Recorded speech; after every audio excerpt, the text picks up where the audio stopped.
Vamos em frente. André Luiz Freire Alemão, delegado sindical do Simprofraz do Estado do Ceará.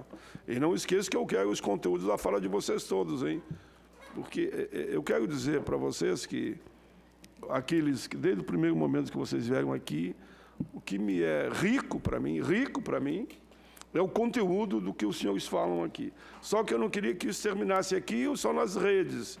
Eu queria que isso fosse instrumento de subsidiar o povo e a gente possa reproduzir para que eles entendam por que é tão importante nós discutirmos a reforma tributária. Como aqui foi dito, que não dá nem para falar em reforma tributária, mas pelo menos levantar o tema é fundamental. Por favor, André, repito, Luiz Freire Alemão, delegado sindical do Simprofraz do Estado do Ceará. Excelentíssimo senador Paulo Paim, presidente da Comissão de Direitos Humanos do Senado Federal, a quem agradeço a oportunidade. Doutor Reinaldo, que fez a excelente exposição, praticamente condensando e tratando rapidamente das propostas que tramitam aqui nas casas. Aos meus colegas que estão aqui presentes, todos eles da carreira, aos presentes, espero não incomodá-los muito com algumas colocações que tentarei fazer de forma rápida. Estou falando dessa maneira rápida porque... nem tanto, né? Porque você tem no mínimo 10 com mais 5, e tolerância devida se for necessário. Ótimo. Estou gostando aqui, viu? Eu estou falando dessa... Quem está assistindo está gostando também, tenho certeza. Eu estou falando dessa forma porque é um pouco trabalhoso reproduzir uma fala depois de algumas pessoas que já se manifestaram e colocaram diversas estatísticas expostas. E eu ouço essas estatísticas, eu ouço esses números, e o meu sangue começa a ferver. É uma questão de personalidade, talvez um pouco diferente da dos meus colegas. Então, de início, nós estamos aqui para tratar, ou tentar tratar, com alguma brevidade, sobre as propostas que tramitam aqui na casa e que são rotuladas de reforma tributária. Com o perdão da expressão, senador, sinceramente, eu não consigo tratar dessas propostas como reformas. Eu prefiro chamar isso de simplificação tributária. Porque chamar de reforma tributária... o que está sendo colocado aqui, eu estou aqui com algumas, das 3 propostas, eu tenho 2 aqui com as suas justificativas, com as assinaturas dos senadores. O que se observa dessas propostas, com certeza, é uma simplificação no tocante à arrecadação das pessoas jurídicas. Provavelmente isso vai facilitar a vida das empresas, o doutor Reinaldo já colocou isso na exposição dele. Mas chamar de reforma tributária, quando as colocações que foram feitas aqui, as críticas que foram feitas a esses projetos, que simplesmente não tocam em pontos nevrálgicos da questão fiscal no Brasil, eu não considero, sinceramente, tecnicamente correto. Então, eu prefiro chamar de simplificação. E por que eu estou insistindo nisso? A primeira questão, a senadora Zenaide interveio aqui, agora há pouco. Ela até tentou lembrar de cabeça a lei federal que cometeu esse crime em relação à tributação no Brasil. Bom, a lei federal é a lei 9.249, de 26 de dezembro de 1995, sob a égide do príncipe, do magnífico, do sociólogo, do maravilhoso e de não sei mais quantos adjetivos que a imprensa vendida brasileira resolveu adotar em relação a esse cidadão, que eu prefiro simplesmente não citar o nome. Foi ele que editou, no seu primeiro ano do primeiro mandato, uma lei que simplesmente isentou dividendos, dividendos entregues aos acionistas das maiores empresas brasileiras o pagamento de imposto de renda. Então, é de uma visão interessante imaginar-se, senador, que tanto eu, quanto o senhor, quanto os meus colegas, que somos assalariados, todos assalariados, somos descontados em 27,5% no imposto de renda na fonte, o que simplesmente inviabiliza, não que isso seja a intenção, mas que simplesmente inviabiliza, é a garantia do poder central de que não há possibilidade de sonegação, nós somos descontados antes do creditamento dos nossos salários. E, ao mesmo tempo, o senhor Jorge Paulo Lemann, que consta na lista da Forbes, que é proprietário da Ambev, que é originário do Banco Garantia e que está interessado em adquirir a Eletrobras, que já está sendo colocada na mídia como a próxima estatal a ser doada. é interessante que ele não desconte imposto de renda nos dividendos que ele recebe das atividades empresariais, eles constando como um dos bilionários brasileiros fazendo parte da lista da Forbes. Ou seja, pensando nessas questões e trazendo aqui verbalmente essas colocações, eu começo a imaginar, esses projetos, essas propostas, elas deverão tramitar e deverão ser aprovadas com esse conteúdo? É isso que as casas legislativas do Brasil vão oferecer à população? Me permitam uma parte, que eu, vendo já a preocupação de vocês, eu tentarei de tudo para que hajam audiências públicas nas comissões correspondentes e que os senhores sejam convidados. Sejam convidados. Entendendo a crítica, para mim, positiva, porque alguém tem que fazer a crítica positiva e propositiva, dizendo, olha, assim não dá. Isso é só uma simplificação, mas não é uma reforma tributária que tem um mínimo de visão da progressividade, da justiça e da solidariedade entre as gerações. Fica já esse compromisso meu de trabalhar nesse sentido para convidá-los. Ótimo. O senhor comentou que o senhor participou dos trabalhos de elaboração da Carta de 88. A Carta de 88 ela tinha uma intenção de produzir um sistema tributário um pouco mais justo. Ou seja, já foi colocado aqui pelo doutor Juliano, eu já tinha colocado aqui como anotação para chamar a atenção disso. Esse ilustre senhor que editou a Lei 1995 foi o autor da proposta que incluiu na Constituição, dentre os tributos federais, o 7º tributo previsto, o imposto sobre grandes fortunas, que jamais foi regulamentado, jamais foi utilizado no Brasil. Permita dizer que eu apresentei 3 vezes, fui derrotado as 3 vezes. Ou seja, existe uma ideologia no Brasil, existe um mecanismo de pressão, utilizado pela mídia tradicional, pelas elites brasileiras, para que essas questões não sejam discutidas e essas questões não sejam resolvidas. Segundo a Oxfam, é outro dado que eu coloquei aqui também para não esquecer de chamar a atenção aqui na comissão, o Brasil só perde em concentração de renda para o Catar. Ou seja, na lista de países analisados pelo Oxfam, o Brasil está em 2º lugar. O Brasil é vice-campeão. É um título muito bonito, né? Ou seja, o Brasil só está atrás de um país que, obviamente, não tem uma tradição democrática, são aqueles países do Oriente Médio, muitos deles originários de dinastias, de famílias, como a Arábia Saudita, que até hoje é administrado por uma determinada família. E o Brasil está logo abaixo do Catar em termos de concentração de renda. 1% da população brasileira concentra cerca de 52% da renda nacional. E aí, querem nos convencer de que essas propostas que estão tramitando aqui vão resolver essas questões? Aí não se trata nem de uma questão técnica, não se trata de possuir conhecimento de direito tributário, é uma questão de bom senso. Qualquer pessoa que leia essas propostas verificar, inclusive as suas fundamentações, verificará que elas não enfrentam essas questões. Ou seja, o sistema tributário, em qualquer país capitalista que se preze, ele tem uma função primordial, que é a função de redistribuição. O que eu vou falar agora não é uma questão original, até porque quem disse o que eu vou repetir agora, o disse há 250 anos atrás. O Adam Smith, no livro famoso dele, que é a origem de toda a doutrina liberal e essa tentativa maldita neoliberal dos últimos 30 anos, ele já disse, o capitalismo é intrinsecamente concentrador de renda. Intrinsecamente. Isso faz parte da natureza do sistema. E nós não somos um país, como se pretende dizer, ou como se pretende utilizar aí na mídia, ou como se pretende colocar em algum discurso contrário a qualquer evolução social. Nós não somos um país que está à beira do comunismo, ou que está se aproximando da Venezuela, ou que quer copiar o modelo chinês, ou que tem paixão pelos russos. Nós somos um país capitalista. Se nós somos um país capitalista, nós deveríamos, pelo menos, ler e refletir sobre um dos principais autores, se não o principal, se não o pai, da economia clássica. Ou seja, ele já reproduzia isso no manual dele. E o que se faz em relação a isso no Brasil? Nós temos um sistema absolutamente regressivo, que também é desagradável ficar me repetindo aqui, porque o doutor Juliano já colocou isso, o doutor Heráclito já colocou isso. O sistema brasileiro é absolutamente regressivo. Os impostos pessoais, que deveriam ter a natureza progressiva e que justamente deveriam permitir essa redistribuição de renda para evitar ou para minimizar as distorções que o próprio sistema produz, que o próprio sistema provoca, ele não tem essa finalidade.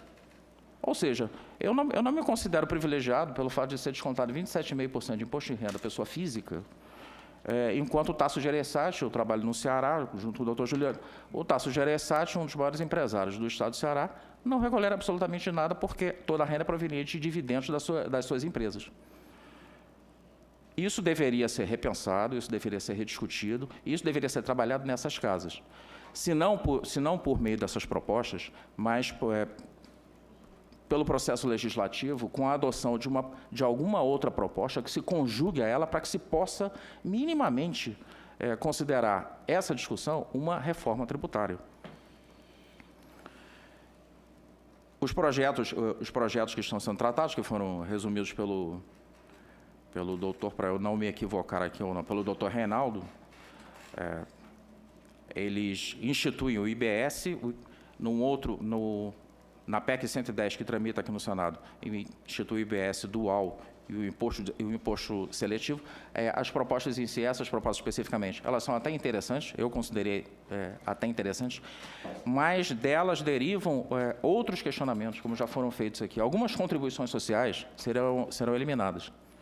E isso até parece uma estratégia, sabe-se lá de quem, para que no futuro seja mais uma vez lançada a ideia de que a Previdência Social não possui recursos suficientes para as suas missões previstas constitucionalmente. Não só a Previdência Social é um ramo, mas a Seguridade Social como um todo. Ou seja, é isso que se quer?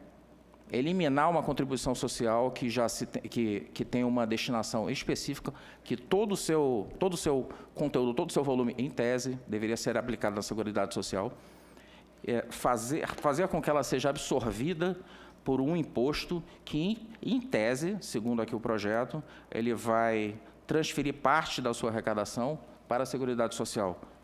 É um risco enorme, é um risco imenso, porque o senhor sabe muito bem, que o senhor participou dos trabalhos da Constituinte, até hoje não se tem absoluta convicção de que os recursos arrecadados por meio das contribuições destinadas à Seguridade Social sejam utilizados apenas na Seguridade Social. Aliás, a DRU, que foi utilizada... E vocês participaram, o Simprofaz participou com muita competência, e é exatamente isso. Até hoje eles criam essa dúvida. E eu trouxe para cá os técnicos da Unicamp, que chegaram a dizer aqui, trouxe 3 vezes eles, que o cálculo para apontar o déficit da Previdência, eles consideraram que ninguém se aposenta pelo fator previdenciário, que sabemos que a maioria fica inimigo desse fator que existe até hoje, e sim pelo teto, para criar o tal de déficit. E na hora da contribuição, o senhor sabe muito mais do que eu, e eles provaram que o cálculo foi feito considerando que o empregador só paga sobre até 5 salários mínimos. Só paga até 5 salários mínimos, só paga sobre 20% sobre a folha. E eles provaram. E eu trouxe o representante do governo aqui na mesa e não souberam responder. Só chamaram os técnicos da Unicamp de mentirosos, levantaram e saíram. Quando tu chama nesse nível, é pessoal para agressão, aí é sinal que você não tem argumento. Lá na CCJ, levei lá também. Por isso que eu quero reafirmar e reforçar também essa tua fala.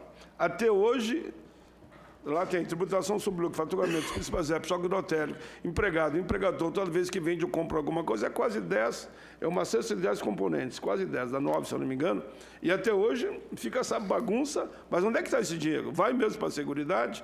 Vai um percentual? Parabéns por ter levantado esse assunto também. Ou seja, e some-se a isso, esse processo atual que nós estamos vivendo, quer dizer, de desconstrução do Estado. Eu lembro que na década de 80, alguns parlamentares já discutiam a desprivatização do Estado brasileiro. O Estado brasileiro, historicamente, ele sempre serviu aos interesses de uma determinada elite, em que, quando ela necessita de recursos públicos, ela se aproxima dos fundos, né, dos fundos públicos, se aproxima do BNDES para se apropriar daqueles recursos e utilizá-los. Quando é conveniente para uma determinada... Se puder trazer água para a mesa aqui, por favor.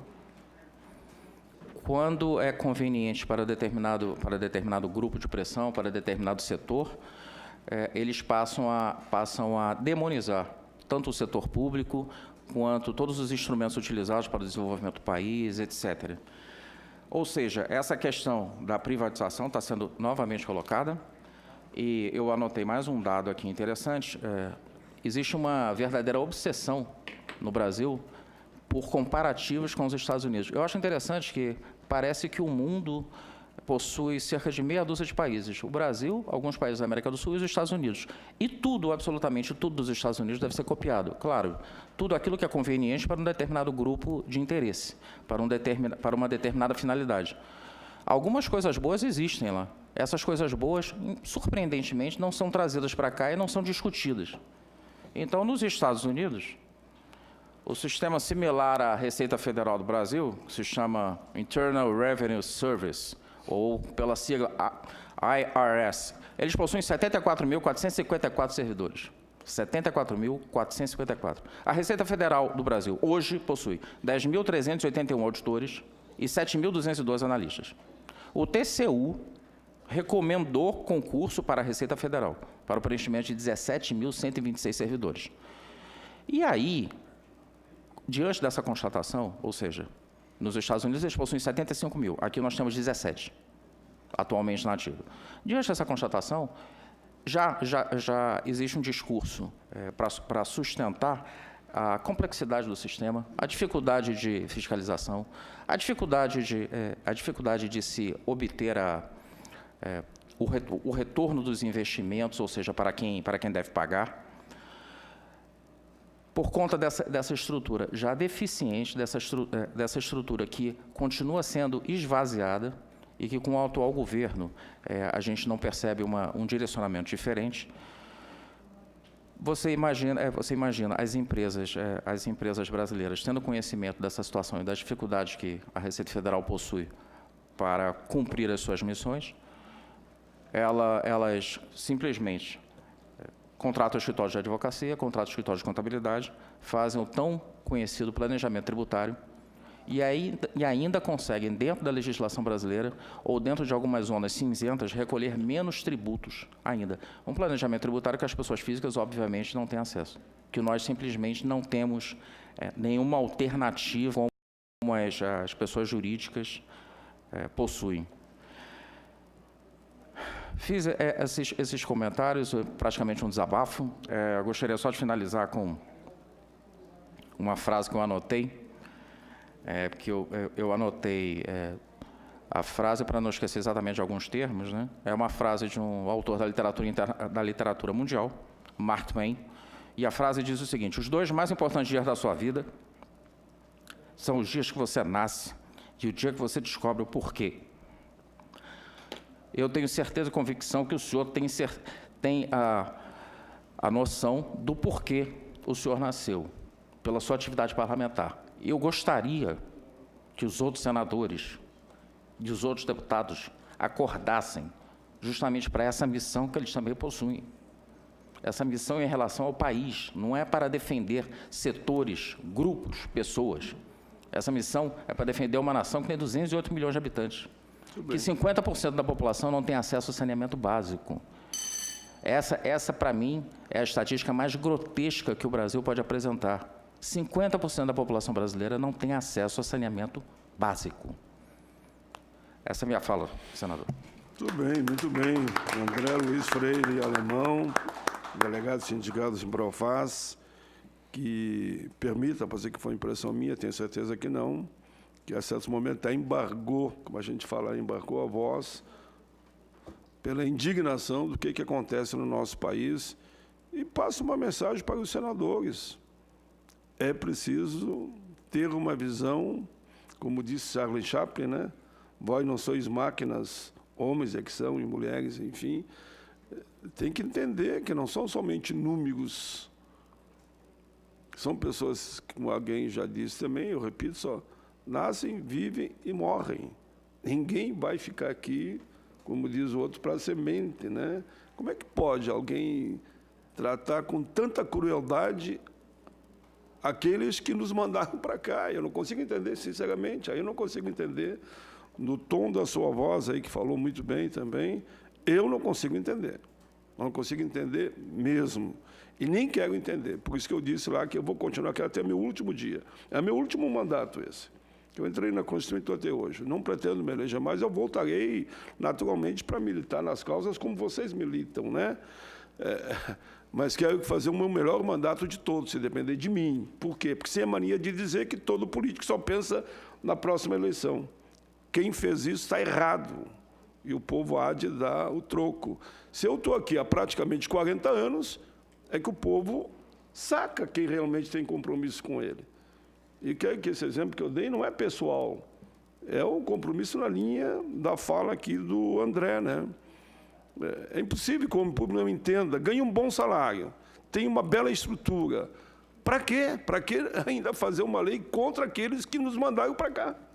É isso que eu de noite, confesso, tem dias que eu vou para casa e procuro dormir, naturalmente, em paz com a minha consciência, mas tem dia que as lágrimas caem mesmo, e eu não tenho vergonha de dizer que homem chorar não é nem um crime, não. Tem dia que as lágrimas caem. E eu penso, se hoje eu fui dormir tarde, amanhã eu vou levantar mais cedo e estarei lá de novo para fazer o bom debate. Parabéns a todos vocês.